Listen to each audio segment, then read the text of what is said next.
It's your final chance before the election to run the country your way. This is time for If You Were Prime Minister.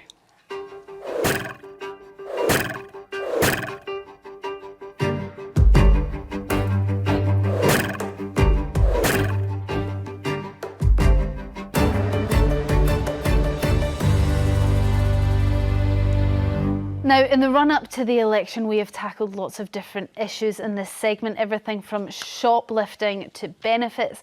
But today, with less than 24 hours until the polls open, we're simply asking, what would be your number one priority if you were handed the keys to number 10? Would it be the NHS, immigration, the cost of living? They're all polling very highly with voters. But is there something else you desperately want to address? Do let us know, particularly if it's something that perhaps we've overlooked or has been overlooked generally in the election campaign, and we'll add it to the list. 0207 862 2222 is the number. What do we think, panel? Yasmin, what would your top priority be? Oh, absolutely, without question. Have you got your little book of priorities? I've got my numbers here. Okay, let's know. It's absolute child poverty, which has gone up to a 30-year high. And we've now got something like 12 million people living in in-work poverty. This cap on the third child has had a devastating effect. And Keir Starmer says he's not going to touch that. And that's made me so angry. And it, you know, those children are growing up stunted. Their growth is stunted. We're sixth richest country in the world. Oxfam has written a report on poverty in our country. Can you imagine that?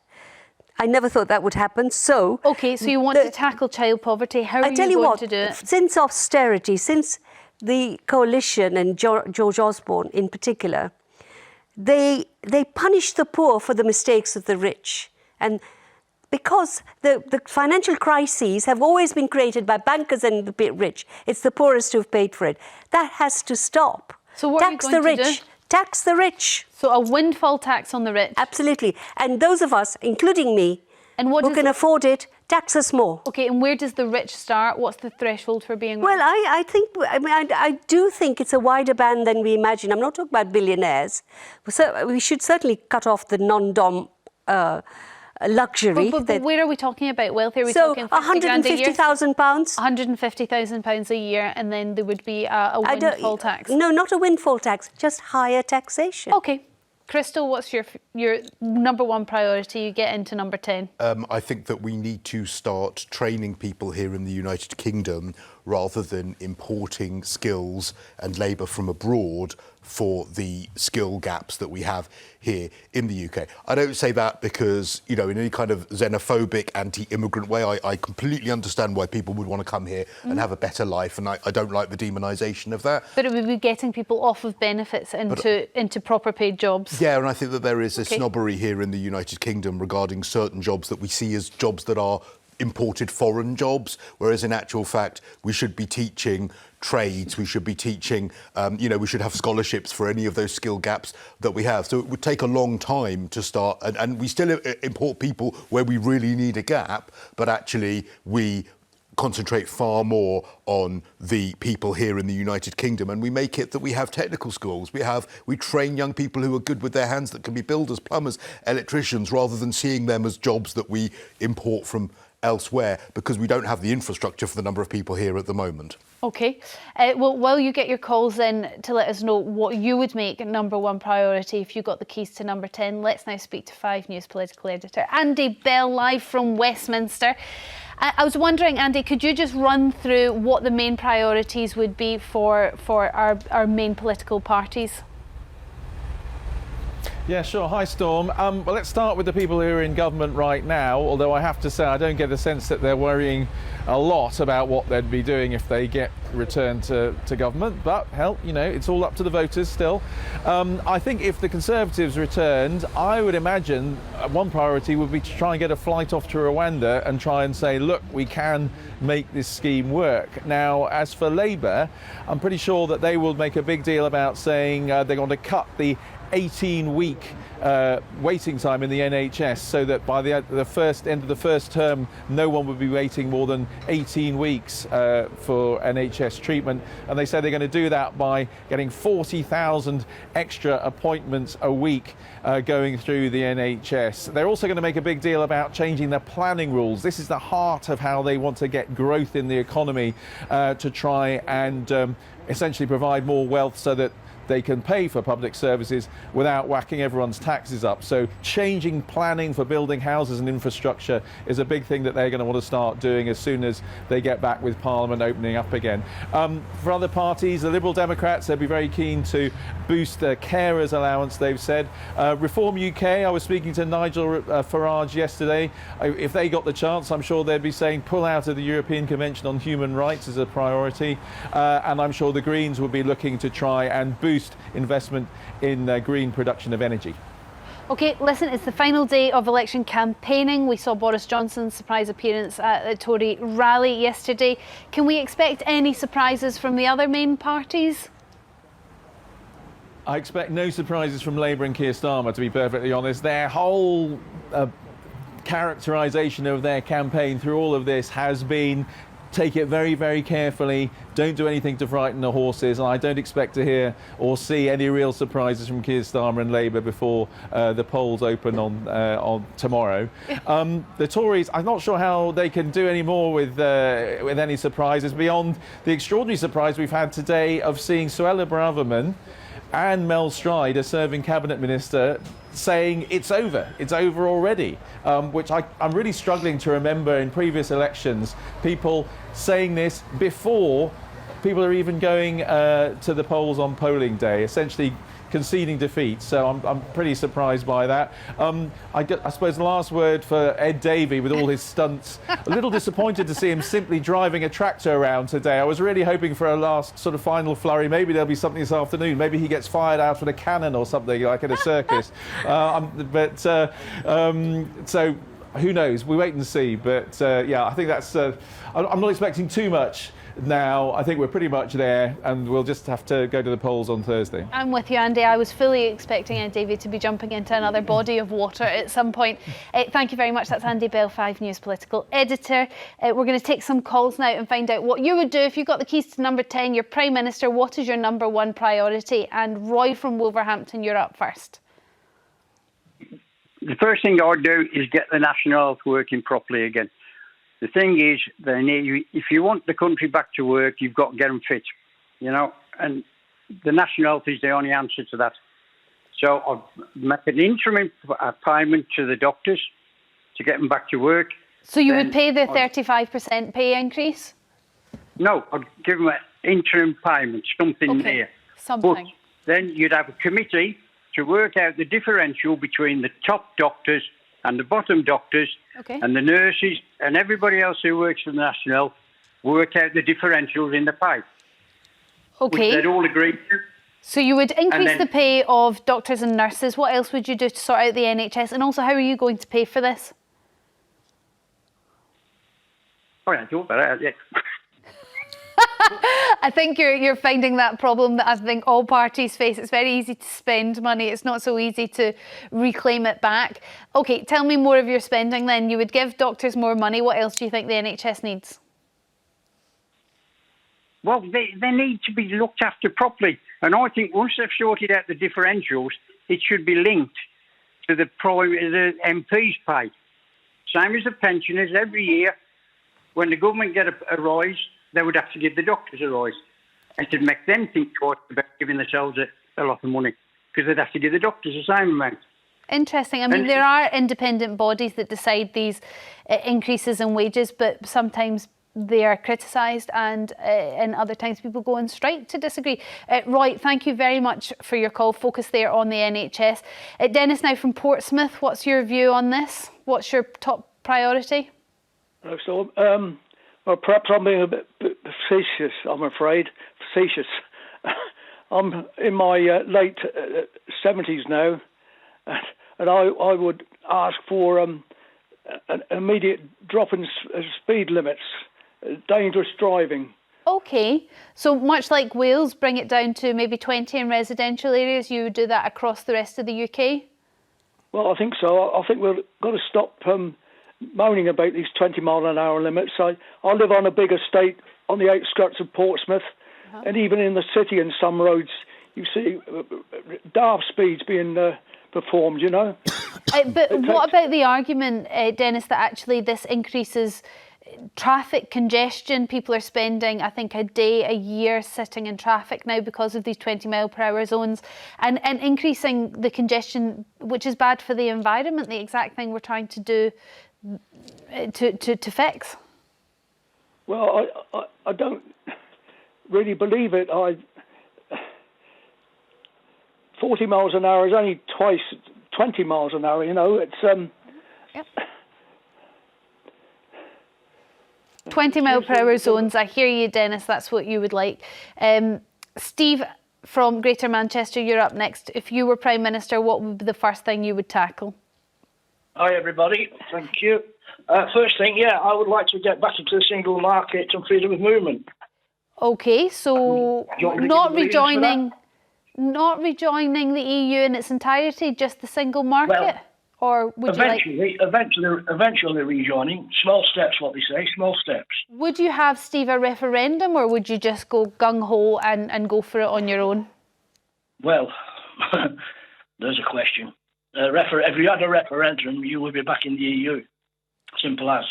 You think so? Do you want my reasons for why I want to do that? Go on, please.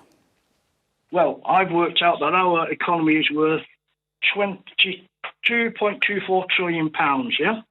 Okay. And they say that our economy has gone down by 4% since we left the EU. That is what do you know how much that equates to? No, but you can do the maths for me. £68.6 billion. It's not a small amount, Steve, so you want to reclaim that back. Okay. That would be a nice little boost into our economy. The argument against this, Steve, would be that we have had 8 years, let's say, 4 years since we actually left the EU, of a sort of interim period of trying to sort things out, sort out the red tape, sort out how things are going to work. And it definitely had that 4% knock. If we enter the EU again, we're going to have to do that whole negotiation once more, and they're not going to let us re-enter with the exact same policies. So we're going to have to talk about what our trade agreements are, you know, all of that sort of red tape's going to have to be renegotiated, which again is going to have a knock-on effect to the economy while people try and figure it out. We can't keep flip-flopping between the two, can we? Well, I wouldn't say it was flip-flopping. I think it was common sense, because we've lost so much. We've lost so much since we left. What have we gained since we left? Have we gained anything? Sovereignty, control of our borders. Is there anything else, Cristo? I didn't vote for Brexit. Don't give me that one, Storm, please. Okay. I'm just saying that was the main things that people voted for. So, and anyway, we do trade deals with all other countries and regions.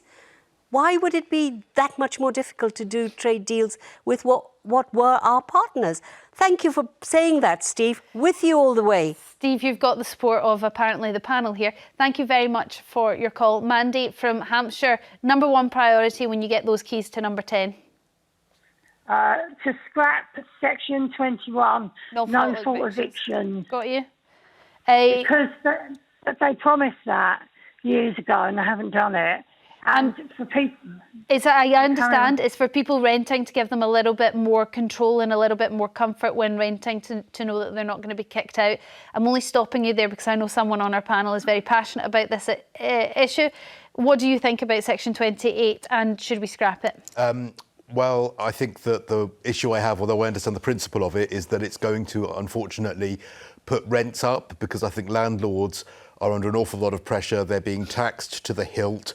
They are paying higher mortgage fees. And if they don't have the option to be able to put rent up in their properties or rent to someone else at a higher rent, it's going to put rents up to at the start of each tenancy. So I think it would actually become counterproductive, and that we're doing the wrong thing by hammering landlords when actually what we should be doing is building houses, meaning that naturally the cost of housing goes down. But Cristo is a landlord, so he's speaking from that perspective, Mandy. But what would you say to what Cristo is arguing here, that actually let's not look at Section 28 because that could increase rental, it could also decrease the amount of landlords in the market, but actually just increase the number of houses?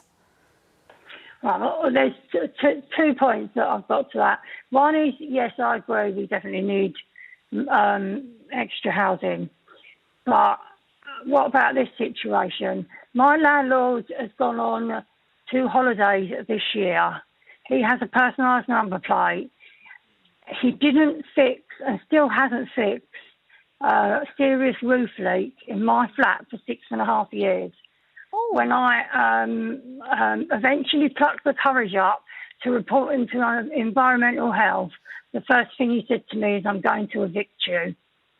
So I've now can't work due to disability. I've got 2 cats that keep me going, and shortly I will have nowhere to live. Well, I mean, what would you say to that, Cristo? That's a very personal experience. I would say that is outrageous, and that you should not have had to go through that. And if anyone were to argue, I would have no problem with there being better regulation for landlords to make sure that places are habitable, because that wouldn't worry me or any other, I think, good landlord at all. And so you should, again, that would be a perfect way of improving people's environments in which they live, rather than perhaps hammering them financially, landlords, because I don't think that's going to improve things. Mandy, that does sound like a terrible situation. The only optimism I can give for that is if you do get evicted and you have to go somewhere else, maybe you get a nicer landlord that takes care of things. Mandy, thank you so much for your call. Dominic from North Lanarkshire, what is the one issue bothering you the most?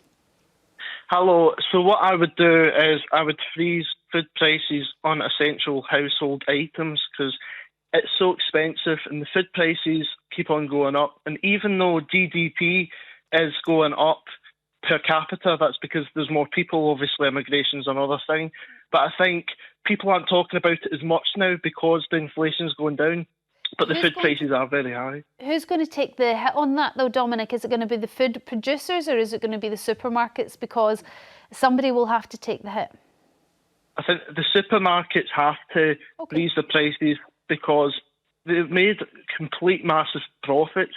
It's like Tesco, all the big chains are making big profits. Yeah. Well, I mean, I believe they do already have things called loss leaders. That's mostly to try and get people into the stores. But actually, if legislation was put in place to say that you have to put bread, milk and eggs, for example, a price cap, maybe that's a suggestion. Dominic, thank you very much for your call. Kerry from East Sussex, your Prime Minister for the day. What are you going to do? Right, well, where I would start at would be helping people in social care. It is a thing that's close to my heart because I'm a carer. I'm very well qualified. I've got a degree in French and Spanish, but I've been looking after my mum with myeloma, which is bone cancer, for the last 10 years. And I haven't had any help whatsoever from anywhere. And I've tried to get help. I've been to Care for Carers, and they haven't provided me with anything. They only provide you with a 1-hour respite day time once a week, and that's all. Whereas I've been doing 24/7 for the last 10 years. Yeah, I would say carers are definitely the unsung heroes. Health as well. Can I ask? Sorry? So what was that about mental health? Well, also with mental health, I think that's another issue that the government doesn't seem to take much notice of.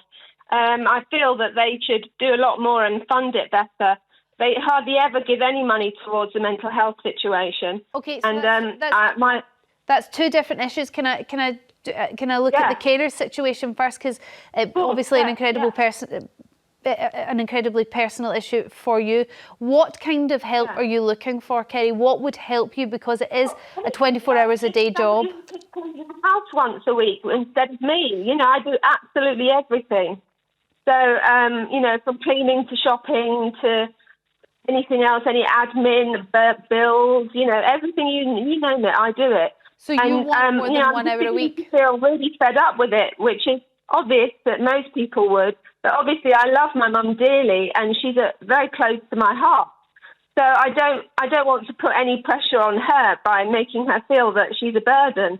But I want to make sure that somewhere in social funding, in the social care, that there should be some sort of much better funding for people like myself who have spent years looking after people and they don't get anything in return and they don't get any help at all. And it's actually, about time somebody did something about it. Kerry, you're saving the government a huge amount of money by doing what you're doing as well. So you want more than 1 hour in order to support you a week. Where do you think this funding should come from? How would you reclaim this money? I think I agree with the NHS budget, but I think that some of that should go towards the social care as well. Okay. All right, Kerry. And also, thank you very these much. are family carers, and they've been taken for granted. Kerry, you are a heroine. I so admire you. Really, I don't know if I could ever do this. They've been taken for granted. They're the invisible workforce, the unpaid, invisible workforce. And normally bracketed in and, you know, we should stop asking where's the money going to come from. If we can spend money, the amount of money we have committed to defence without even blinking, we should be able to look after our population. OK. Alan from Lancashire, what's your number one priority if you got into number 10? Hello, hi Storm. My number one priority would be to stop funding the Ukraine war with Russia. We're spending billions on a proxy war against Russia that we cannot win. The money that could be, we could spend on hospitals, schools. We're spending $3 billion a year that Mr. Cameron has said that he's going to release to keep supporting Ukraine. Yeah. It does sound like a huge amount. It is a huge amount of money. I'm not saying it doesn't sound like it. But when you compare that to the $8 billion they're putting into fixing potholes, is $3 million a year too much to offer in aid of a European ally? No, I think Mr. Cameron said he's going to give $3 billion. $3 billion a year. That's what I mean. So it's $8 billion to fix potholes, $3 billion a year to help Ukraine fight a war against Russia. Well, I mean, if you go into the history of what's been going on in the last 10 years in the Donbass, we should not be getting involved in this war with Russia at all. OK, I suppose the question is, do you think that Putin, if he takes Ukraine, do you think he would stop there? He's not going to take Ukraine, and this is a nonsense that he's going to go into Europe and invade us all. It's an absolute nonsense. He just wants the eastern part of Ukraine. He'll stop in the east? Okay. Yeah, he wants to look after his ethnic Russian people. He's looking after his people. I don't know why we keep poking the bear. OK, quite literally poking the bear. Yasmin, what would you say? No, I don't think I agree with that, because there is a threat. There is definitely a threat from Putin. But my beef is that our defence system, we're putting so much money into it. We need to be able to justify it. We're never going to use Trident. And we're putting all this money in, and we've got all these issues. So whereas I don't agree about the point about Ukraine and withdrawing from that, I do think that we go off on mad military adventures far too often in this country. OK, but not necessarily Ukraine. No. Thank you very much for your calls on this. We've had so many that we're actually going to take a few more after the break. So we're going to go straight to the phone lines, and we're going to speak to Steve from Somerset. Steve, what is the number one priority for you at the moment? I would do completely the opposite of what Alan from Lancashire said. I would double defence spending as a minimum. We are already in World War III. We have been in World War III for several years. If you look at world reports from around the world using a VPN and actually looking at it from the country's perspective that your VPN is attached to, the message being given to the people of various countries is already preparing them for World War III. All of the internal media within Russia is sanitized. It's all coordinated towards preparing a population for World War III. So you think that we need to get more prepared, and you would put more money towards that? we are woefully unprepared. Okay. All right, Steve, thank you very much for your call. A lot of the main parties are discussing that have discussed that and covered it in their manifestos. Daniel from London, what's your view when it comes to becoming Prime Minister and your number one priority? Well, day one, I'd put a lot more money into rehab centres, rehabilitation centres for addicts, because going back to your earlier point about prisons, about 60% of prisoners are addicts. 40% of those are non-violent crimes, so i.e. going back in and out because of shoplifting, things like that. Yeah. It costs like £3,000 a day to put someone in prison. It costs half that to rehabilitate them in a rehabilitation centre. Okay, more money in rehabilitation. Daniel, thank you very much for your call. Betta from West Sussex, your Prime Minister, what's your number one task? I would totally agree with Daniel. The government needs to put more money into young people, engaging young people. Like if they offend, the government should have institution where those young people are taken and they are trained and they are made to understand that they have to work. Because the government is investing a lot into young people, into like under 5. There's not enough for young adults. They are just walking up and down doing nothing, and the government should try and capture those young people to be encouraged to work.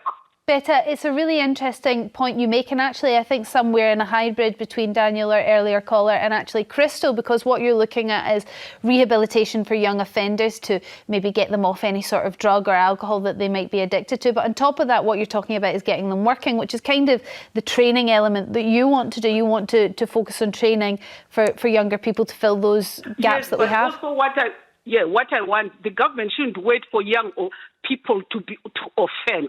The government should capture the young people before they offend. Stop them walking up and down. I heard you. That's exactly what you were talking about earlier. That we leave young people behind who aren't academic in this country, and there's as I said before, a bit of a snobbery. And I think actually, it's amazing if you can be an electrician. It's amazing if you know how to craft, if you know how to trade, if you know how to do any of those things. Always have money in your pocket. Things. Always. And I don't think that we hold them in the same esteem as we do academia. Where would you get that? Where would you get that money from? Well, I think you could split the schools' budgets in order to make it that the schools that are perhaps failing, you could look at them and say, well, look, are they failing because just some of the pupils are just not as academic? And actually, perhaps some of those schools could become technical schools. Okay. I think there are European countries that do that, and they do very well for it by having technical schools, academic schools, art schools, and really you get put in the school that is your talent. That's talking about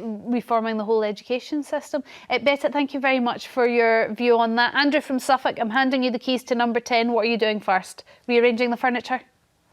Yeah, well, what I would do, I would stop all foreign aid immediately. There would be hundreds of billions of pounds available to do with what we want. OK. Stop foreign aid, Yasmin? It's such a bankrupt idea. It's such a bankrupt idea because many of these places which are getting foreign aid are places we went into and destroyed.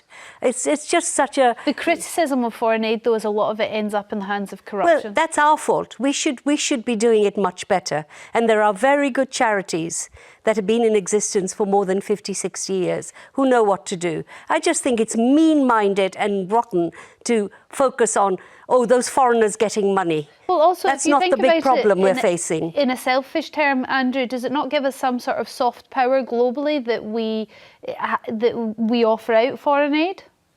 No, this is the kind of snowflake thinking what's got this country into the position it's in, because all these countries which are taking foreign aid from us are wanting reparations from us mostly. We got to pay millions back. It's just beyond a joke. I can't understand why somebody haven't picked up on this and acted upon it. All right, but Andrew, I mean, look, I get how frustrating it can be to see money when we are a bit broke here going abroad. But the issue that I think we face here is that presumably you don't like the millions that is being spent housing... Billions, not being millions, spent... OK, billions. but hang on. being spent on refugees, for instance, while they're being processed. Well, actually, in some of the foreign aid money that we spend abroad, we actually stop people wanting to come and make the journey to the United Kingdom. So perhaps if we stopped spending so much money abroad, we'd end up spending it because more people would then end up coming here. So there is perhaps a slightly more... And can I just say, no money's been paid in reparations. No money has been paid in reparations for slavery or for some of the destruction that Europeans have inflicted on the world. That is just not true. No, I don't think he said reparations are being paid. I think he says the same countries that we're giving foreign aid to are asking for reparations, and he's wondering where that stops. But that really is a whole other segment Let's not crack of its that one own. open. Andrew, thank you very much for your call. Foreign aid to be scrapped if Andrew is Prime Minister. Sammy from West Yorkshire, what would your number one priority be? My number one priority would be for the reform of the CPS system on how it goes about to failing the rape and the domestic abuse survivors and the victims. So for me, a lot of the money would go towards in terms of reforming the whole of that system, and also when somebody wants to report such crimes, bearing in mind not only just within a marital status, you're within civil partnerships or just boyfriend girlfriend situations. I think that whole environment needs to be looked at again for succession of the prosecution to be in favour of the victims and survivors of domestic and coercive abuse. And also a programme where the police are also in sync with training and can actually pick up the signs, because the system is actually failing us in terms of where the first sort of tier one response in terms of actually going to the police and reporting it, when it's been minimised, it's not been recognised.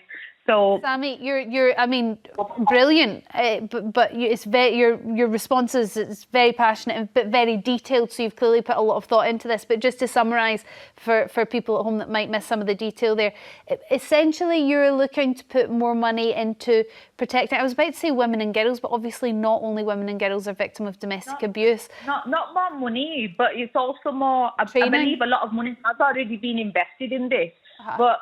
Overly, I'd like to see the rate of actual convictions come to fruition and justice for survivors and the victims to be 2% is not good enough. No, it's not. 2% is not. It's not good enough at all. So we need to see visible changes within the system. If that means bringing the legislation up to date, because it's so historic that we need to bring everything up to date because times are changing. We need to move with the times. Sammy, thank you very much for your call. Thanks for all your calls on that. There was such a breadth of ideas and suggestions and priorities for you all.